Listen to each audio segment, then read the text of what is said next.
Welcome, everyone. Thank you for coming. My name is Kayla Mosine. I'm the Communications Coordinator here at Circle Egg Donation. This is our first webinar for prospective egg donors. Okay, before we get started, just going to do a bit of housekeeping. You can listen in by either using your computer speaker or you can dial in.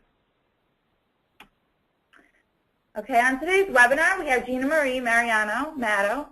She is an attorney and she's a 4-time egg donor herself, so she's got a wonderful perspective on the experience. And we also have Dr. Viken Sahakian. He's the medical director at Pacific Fertility Center in Los Angeles, and he'll be reviewing the medical process and the IVF cycle. On today's webinar, we'll be reviewing the process of egg donation, the requirements for applicants, the process of applying, the different types of donations available, legal aspects, the medical aspects, and then finally the compensation packages for egg donors. Okay, right now I'm going to hand it over to Gina Marie.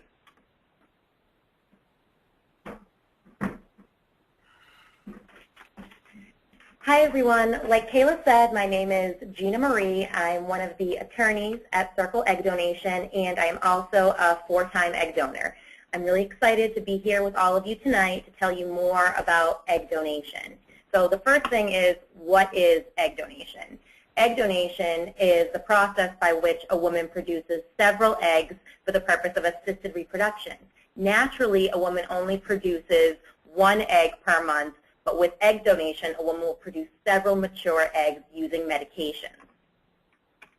What are the basic requirements to be an egg donor? You should be between the ages of 20 to 29 years old. You should have a BMI lower than 28, no more than 1 occurrence of the same cancer in your family, no serious heart disease or heart attack, no psychiatric hospitalizations. You must be a U.S. citizen, minimum of a high school degree, college degree is preferred. Applicants of all ethnicities and racial backgrounds are encouraged, and you must most importantly be comfortable with giving yourself daily injections. The next slide we have up here is the Circle Egg Donation website. So the first step in becoming a donor is go to circleeggdonation.com, click on the link to become an egg donor, and that will bring you to the application. The application process begins with a comprehensive questionnaire asking you about your biographical details, education, medical history, physical attributes, personal characteristics, menstrual cycle, motivations, family support, and matching preferences. This will help us identify a match for your intended parents. The application is roughly 100 questions and takes most donors about 25 minutes to complete. You're able to save your progress if you're not able to finish the application in one setting. What are the next steps? After the initial review of your application, Circle Egg Donation's manager, Eleanor Sidman, will reach out to you with the next steps, including screening and matching. Eleanor will also provide some important information about the process and what you should expect. Now, the matching and types of donations.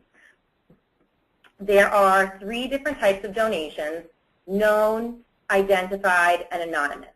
As a Circle Egg donor, you're able to choose which type of donation you want to pursue. Known donation is where the intended parents and donor exchange contact information and can have contact with each other by either phone, email, or in person. Identified donation is where the donors and intended parents exchange at least some demographic information, but your identities are still kept confidential. You could still have contact by either phone, Skype, in person, or email, but again, your identity is kept confidential. Anonymous donation involves no contact between the donors and the intended parents. The egg donor contract will list your first name only, and all other information is kept confidential. Oops, sorry about that. In my personal experience, I did 4 egg donations. 1 donation was completely known, 1 donation was identified, and 2 donations were anonymous. In my personal experience, I prefer a known or an identified match. The reason for that is because it really made me feel good about the intended parents that I was donating to. I felt that once I got to know them and a little bit more about them, I was even more confident in my decision to be a donor because I could see what wonderful parents they were going to be. My anonymous donations were still special in their own way, but they were very different because I didn't have contact with the intended parents and I don't know the full results from the donation. The known and identified matches, I've been fortunate enough to maintain contact still to this day with the intended parents, and I've been lucky enough to even get pictures of their children. The other important aspect of known donation is that I'm able to update the intended parents with changes to my medical history. Being an egg donor is a lifetime commitment. It's a commitment to helping bring a child into the world, and Circle Egg Donation believes that being a known donor is the best way to help facilitate that bond with the intended parents and their child. Now, what is the screening process? Donors will travel with a companion to the intended parent's IVF clinic for the medical screening. At the medical screening, you'll complete a physical exam, including blood, genetic testing, psychological testing, to determine your suitability as an egg donor. Part of the screening is a psychological assessment. All donors are required to take the MMPI. The MMPI is a standardized test designed to detect behavioral abnormalities. If the egg donor passes the medical screening, you then move on to the next stage of completing your legal contract. With the legal contract, you will have, the donor and intended parents will have a legal contract in place, which will outline your arrangements and the fact that the donor is relinquishing all rights to the eggs and any resultant child. If you don't have an attorney that you want to work with, we can recommend an attorney who specializes in assisted reproduction. You will have your own attorney, and the intended parents will also have their own attorney to represent their best interests. Other important things that are included in your legal contract are your fee, the estimated timeline for your cycle, the IVF clinic and physician to be used, the reimbursement for your travel expenses, and health insurance coverage. And next is travel. There will be 2 occasions where you'll need to travel. One is for the medical screening, and the other is for the egg retrieval. For both trips, the donor will be able to travel with a companion of your choosing, and all travel expenses are going to be paid by the intended parent. For the medical screening, you can expect to be away for 1, maybe 2 days, and for the egg retrieval, you can expect to be away for anywhere from 4 to 9 days. How long you'll be away for the retrieval will depend on how your body is responding to the medication. The IVF physician will let you know 36 hours prior to your egg retrieval, and you'll be able to go home roughly 24 hours thereafter. And now the next part is I'm going to turn everything over to Dr. Sahakian so he can give you an overview of the medical aspects and the IVF cycle. Dr. Sahakian? I'm here. Hi, welcome. We're going to get started on your segment now, the medical aspects of egg donation. Wonderful. It's over now. Let me wait till I get my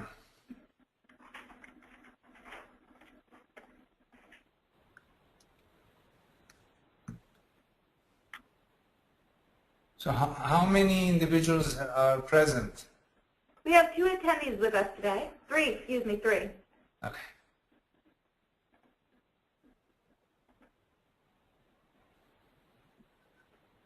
Sorry, everyone. Just be patient. We're just switching over. No problem.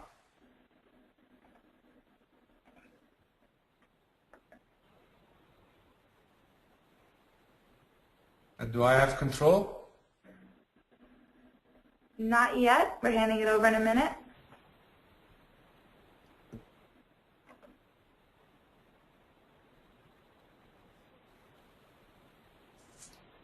Okay, go ahead, Dr. Sahakian. You have control now. Great. Okay, so welcome the individuals that are present. So I presume that you guys are thinking of becoming egg donors and trying to find out more about the process.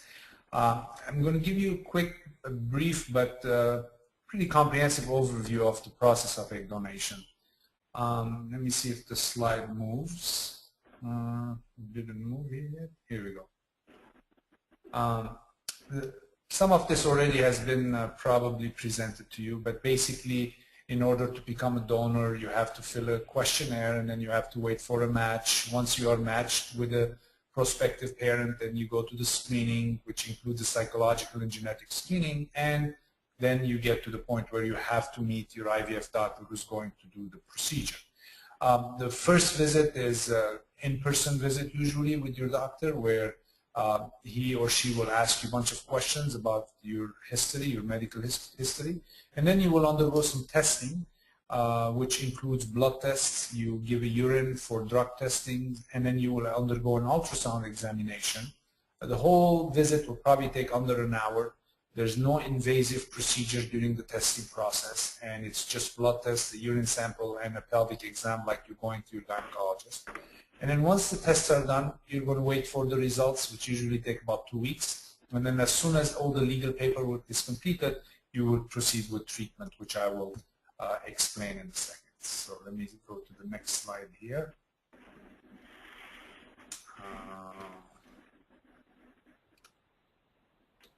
I don't know why it's not moving. Here we go. Okay, there are 2 parts to the egg donation process. As complicated as this whole thing might sound to you, it's really very simple. Divided in your mind into 2 parts. The first part are drugs you have to take, hormones you have to take to produce eggs. And the second part of the process is a procedure you have to undergo to get those eggs out.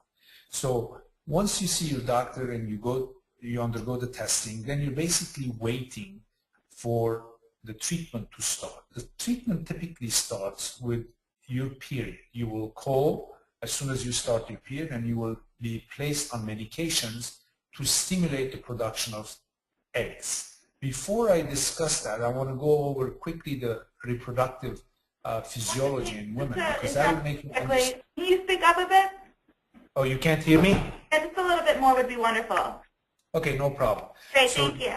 That's good. So the reproductive process is very important to understand, because it will help you also understand why being a donor or becoming a donor will not affect your ability to have kids in the future, etc. So when you look at the ovary, and this is a picture of an ovary, you are born with a set number of eggs. Typically, a woman is born with about 1 million eggs, and by the time you reach puberty, you will have about 500,000 eggs to use up over your lifetime. Every month that you ovulate, 1 egg is released. However, in the few days, as soon as you get your periods, bunch of eggs, usually dozens of eggs, start growing, and then one of them becomes dominant, and that follicle releases the egg. All of the other eggs die. So every month, even though you release 1 egg, dozens and dozens of eggs are usually lost. We take advantage of this fact to help donors produce a bunch of eggs. So what happens is, when you come and see your doctor and you have an ultrasound, we can look at the ovary, and then this is an example of an ovary, where you can actually count the number of follicles that you have in your ovaries. This ovary, for instance, shows like roughly 10 or 12 follicles. A follicle is a fluid-filled sac that contains the egg. Now, you can't see the egg with the naked eye. If you take actually a sharp pencil and you make a dot on a paper, that's how big an egg is, the finest dot you can make. So you could theoretically see it if you have a good eyesight. I couldn't. But the eggs are contained in these little follicles that are filled with fluid that we actually can see on ultrasound. Very easy. So when you go to your doctor, your IVF doctor, for your first visit, one of the most important tests you will undergo is this ultrasound exam for what we call an antral follicle count. These little follicles are called antral follicle counts. And the more of these you have, the better donor you are.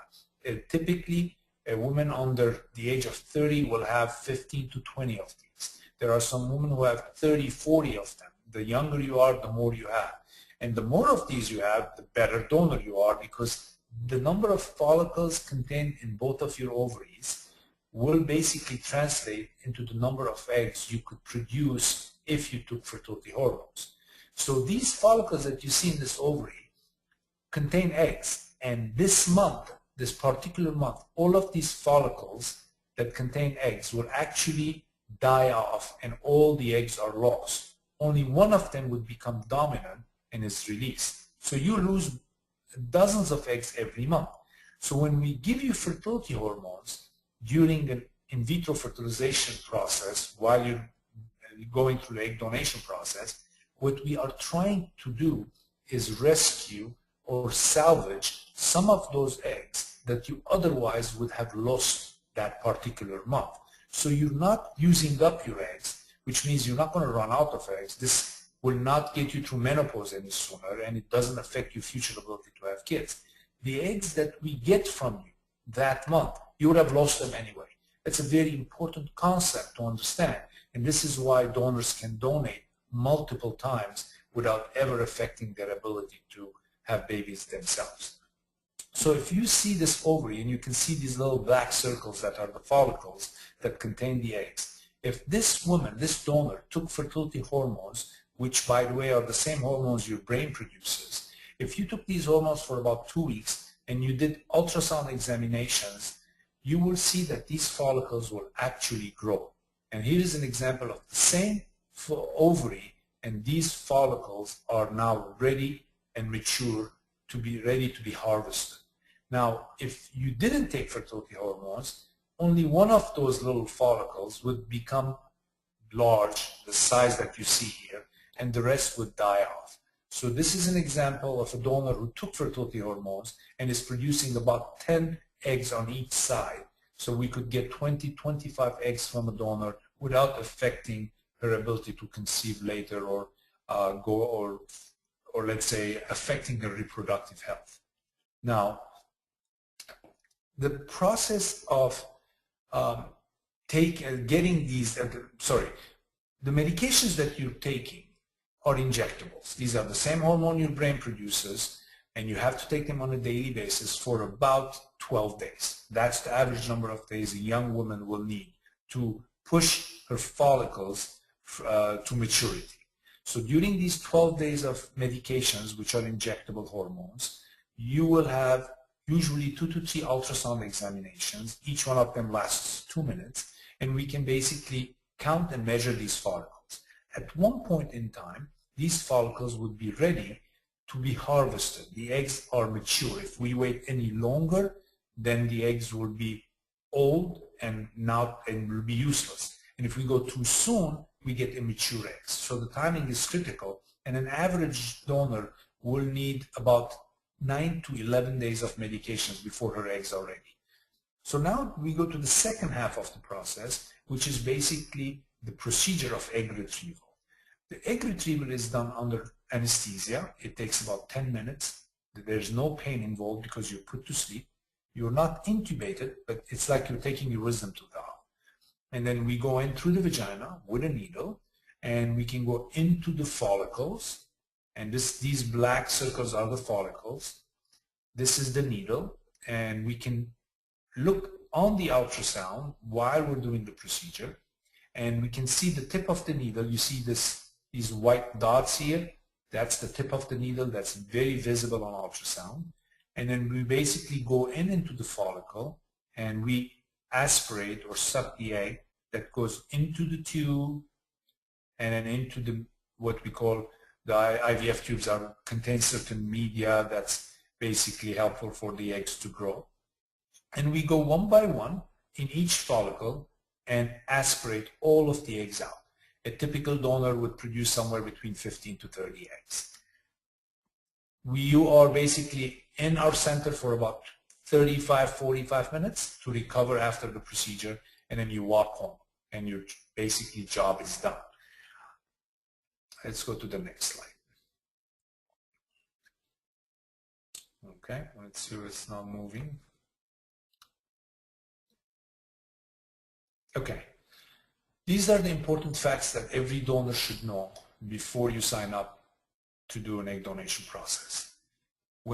As I mentioned, taking the fertility hormones will not make you run out of eggs. You're basically rescuing or salvaging eggs that otherwise you would have lost that month.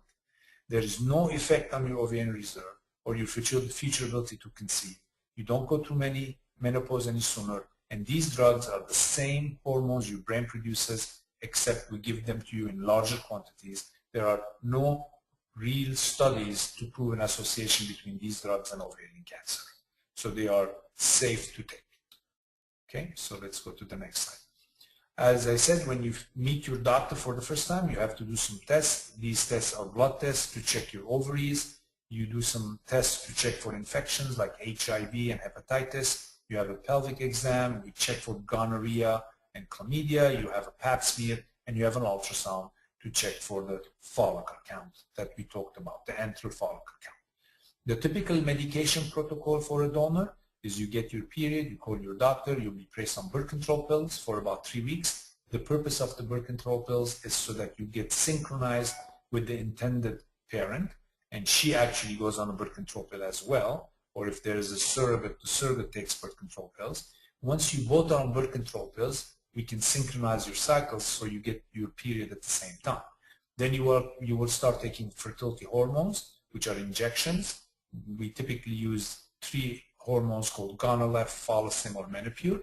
And then when the eggs or the follicles are ready, we give you one more injection called HCG, which we also call the trigger injection or the trigger shot.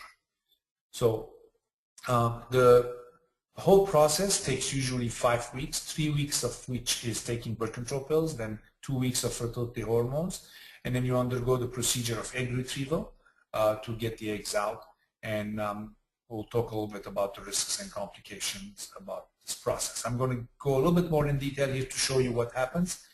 This is an egg with multiple sperm attached to it. So when we get the egg out, we incubate it with sperm in a petri dish to fertilize it. I think it's important for a donor to know what happens once your eggs are taken out. In some cases, we inject the sperm into the egg, and this is an egg here. And the sperm you can't see, but this is the sperm right there. It's injected into the egg. This process is called the fertilization process. It's done the day we take your eggs out. Then we grow the embryos for 3 to 5 days in a laboratory. And then we transfer the embryos into the intended mother with a little catheter procedure called embryo transfer. This obviously doesn't involve you. Your job is done once we get your eggs out. But I wanted you kind of to know what happens after the eggs are retrieved. The common side effects of the medications are stuff that happens in every woman's life every month. Headaches, some mood swings, bloating is common. There is a temporary weight gain because as you produce 20, 30 eggs, the eggs are in follicles filled with fluid, so your ovaries normally are the size of a walnut. They become the size of an orange, and certainly you will gain a couple of pounds that is lost 2 to 3 weeks later. Cramping is a very common side effect as the ovaries grow as well. Some rare complications are associated with the procedure of egg retrieval, where you're putting a needle into the ovary. Bleeding, which means we might have to put some pressure to stop the bleeding. It's almost unheard of to have to undergo surgery to stop bleeding. Theoretically, it can happen. Infections we almost never see because we give you antibiotics. There's a needle in your abdomen as we're getting the eggs out, so theoretically you could damage nearby organs. It doesn't happen because we do it under ultrasound guidance and you put to sleep so you don't move. It's very safe. Occasionally the ovaries can twist a few days after you have your procedure. I've been doing this for 23 years now. I've seen 2 cases of bleeding. I've seen 1 case of infection and 2 cases of ovarian torsion, and I've done probably 8,000 of these cases. So it just doesn't happen there. It's a very, very safe procedure. As far as questions, I don't know if anyone wants to ask questions, guys. I'm ready to take questions. Thank you, Dr. Sahakian. Thank you. Just before I turn it back over to Gina Marie, I wanted to let everyone know you can put questions in the question pane, and then after we wrap up within about 5 minutes, we'll try to get to all your questions.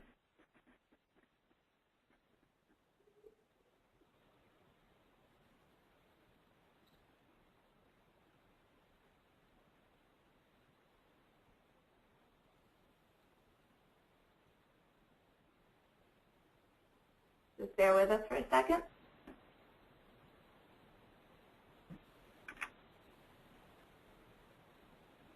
Okay, great. Gina Marie, you want to take over? Hi, everyone. Okay, so Circle Egg Donation provides compensation for our donors. Our donors are paid on an 8, 9, 10 pay scale, which means you get $8,000 for your first donation, $9,000 for your second donation, or $10,000 for 3 or more donations. Circle is approved by the American Society for Reproductive Medicine, and they give guidelines for donors' compensation. And those guidelines state that anything beyond $10,000 is inappropriate. So we do adhere to ASRM's guidelines. Now, why should you choose Circle Egg Donation? Circle Egg Donation is a full-service agency that has been matching intended parents and egg donors since 1995. Circle focuses on building a strong and appropriate relationship between the intended parents and donors and providing continual support through the process. So how should you apply? The first step, again, go to circleeggdonation.com and complete the application. If you have additional questions, you can direct them to Eleanor Sidman at esidman@circleeggdonation.com. Great, thanks, Jean Marie. So now we're going to take a few moments to answer some questions that we have. The first question is, can you provide, again, the name of the hormones and medications used within the process? Dr. Sahakian, can you answer that? I don't see the question, and I couldn't hear you. Sure. The question is, can you please provide, again, the name of the hormones that's used within the process? Yes. Well, I don't know if we can go to my slide, but I can give them to you. Follistim is one of them that I use pretty much all the time, and the other one is called Menopur. Follistim is spelled F-O-L-L-I-S-T-I-M, and Menopur is M-E-N-O-P-U-R. There's another medication we use sometimes called Gonalef. So these are the 3 main medications in addition to the trigger shot, which is called HCG. Yep, here we go. There's a Gonalef, Follistim, Menopur, and HCG, and of course a birth control pill. Great, thanks, Dr. Sahakian. We just have one more question. Is there a restriction to exercise during the process? When you start taking injections, the fertility hormones, not when you're taking the birth control pills, but when you start taking the fertility hormones, and for a period of about 3 weeks, you cannot exercise or have sex. Okay, so 3 weeks, okay. All right, wonderful. So if we have no more questions, we're going to wrap things up. Again, you can email Eleanor Sidman if you have any questions about the process or how to apply. We also do have a lot of information on our website. All right, thank you everyone for attending. We will be emailing you the recording of this webinar. This way you can review it again. And we hope that you apply with Circle Egg Donation. Thanks everyone. Thank you, Dr. Thank you. Thank you. Bye-bye. Bye-bye.